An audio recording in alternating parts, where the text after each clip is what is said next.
Can you sue TikTok for AI content theft?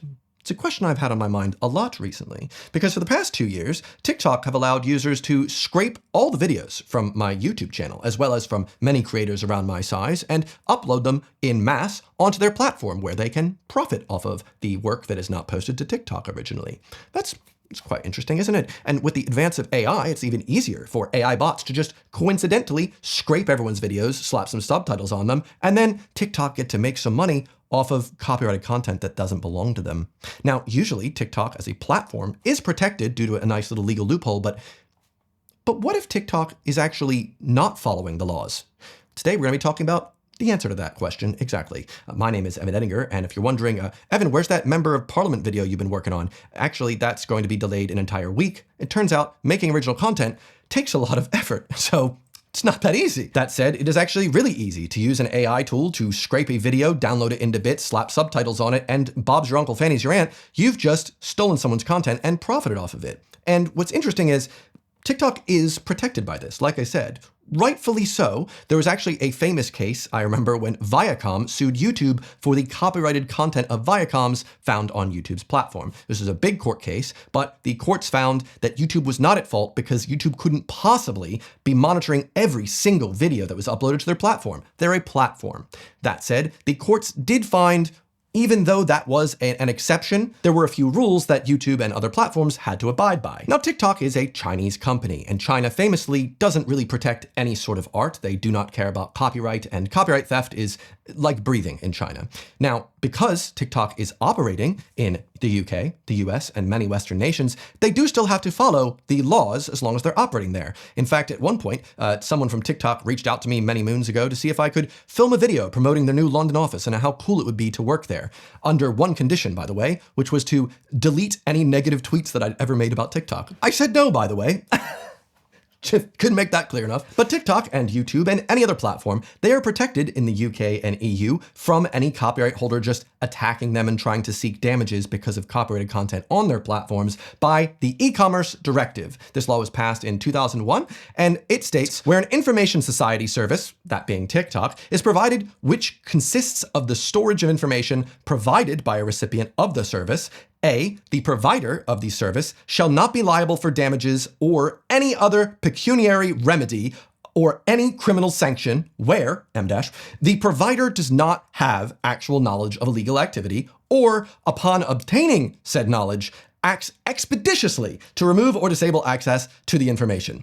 Let me explain that. Essentially, these platforms are protected as long as they don't know what is going on behind closed doors. You know, the closed doors that they put up. But once they are made aware of the copyrighted content, they must act expeditiously to remove it. They must quickly remove it. So basically, for TikTok to operate within the UK, they must follow this law. Interestingly, I obviously have gone out of my way to report accounts that are clearly just AI bots that are scraping my content and getting hundreds of thousands of views on them. It's nice to know that people like watching my videos when they're squished and have really bad quality to them.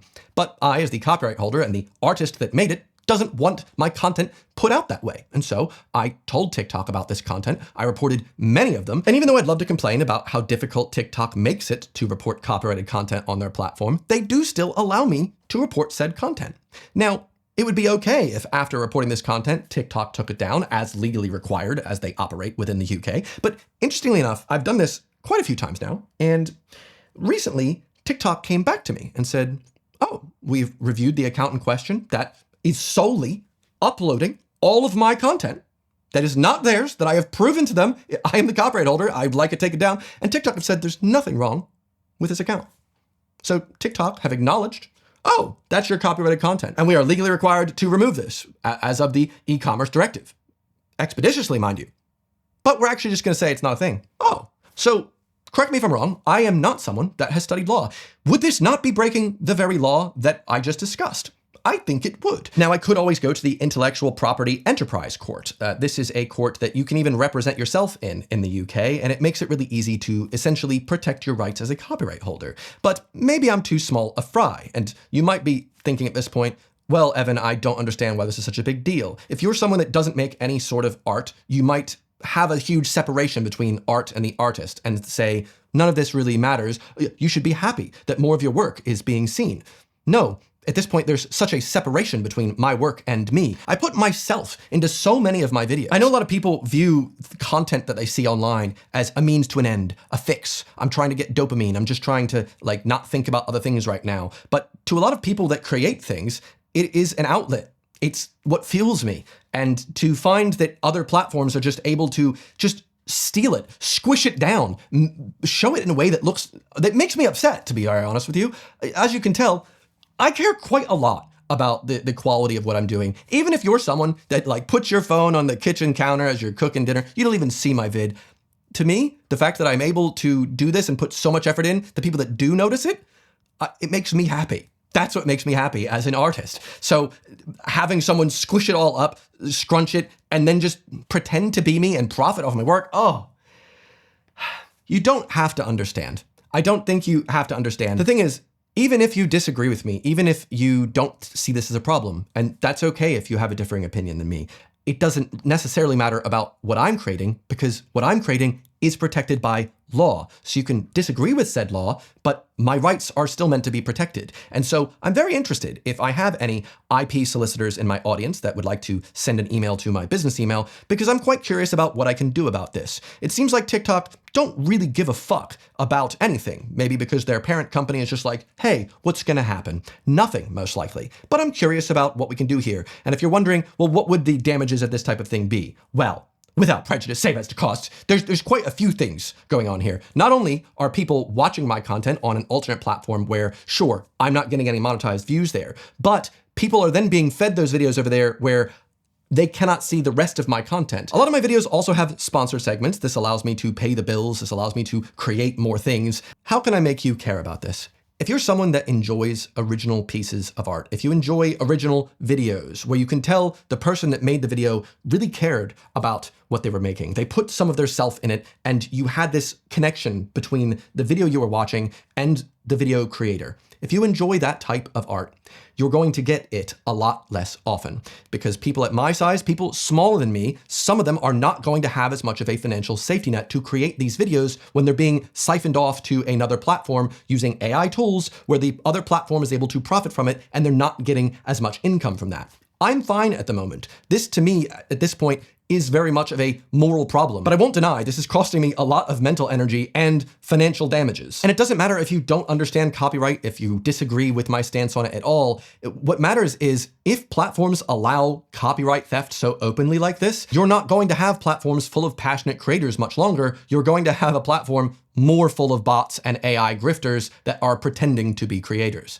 And that, to me, sounds like a hellscape of a platform. But then again, I'm not using TikTok and Reels very often, so maybe it's like that now. You tell me. Does YouTube have its problems? Yes, of course it does. React channels still exist that essentially are a very similar thing, just at this point without the AI grift, but that is definitely coming soon. There are people that will just watch entire videos on YouTube, pause them occasionally, leave a comment. That does not meet the criteria for fair dealing, the fair use law in the UK, and yet YouTube don't really do anything about it. But they allow me, as the content creator, as the copyright holder, to go through the process of clicking and copyright flagging a video that uses all of my content without my consent.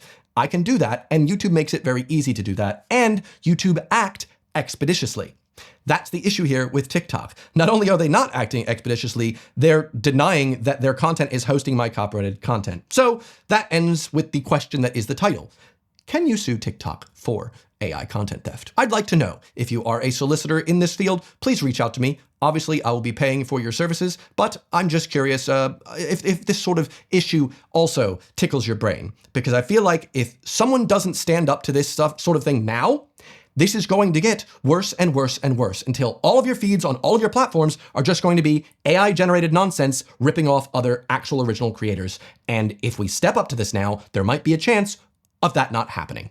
Hopefully. I don't know. I'm just someone that's a little whelmed at the moment, and this is one thing that I just really, really don't want to have to think about, but I have to because it's happening to me. And yes, my videos are all over the place in genre, and this one probably fits in that regard, but this is filmed the same day it's going up because I just needed some light chat about this thing that's been bothering me because I need a lot more time to work on the big videos that I've got planned. Some of them have 4 or 6 hours of footage. They require multiple editors to get right and a lot of time to craft what I'm trying to craft. I really care about what I make, and that's why that I do what I do. It fuels me. And seeing this sort of thing happen, it just doesn't bode well. And I don't like it. And it's against the law. So what else can I say? Thank you so much for caring about what I have to say on this topic. I would genuinely love to hear your opinion on it. So please leave me a comment, not for engagement, but genuinely because I'd like to know. And the people that are coming from my now deleted video from yesterday, thank you for the kind words. Yes, I received a death in the family this week, and I try to keep these videos weekly, and even if something like that type of thing happens, I desperately try to maintain a schedule because for me personally, that grounds me. Having a tent pole of every week I make a video really allows me to feel stable. And so even when things feel unstable, it gives me a sense of calm. So thank you for allowing me to be me on my YouTube channel. I very much appreciate it. And hopefully I'll be seeing you next Sunday. Thanks for watching. Goodbye.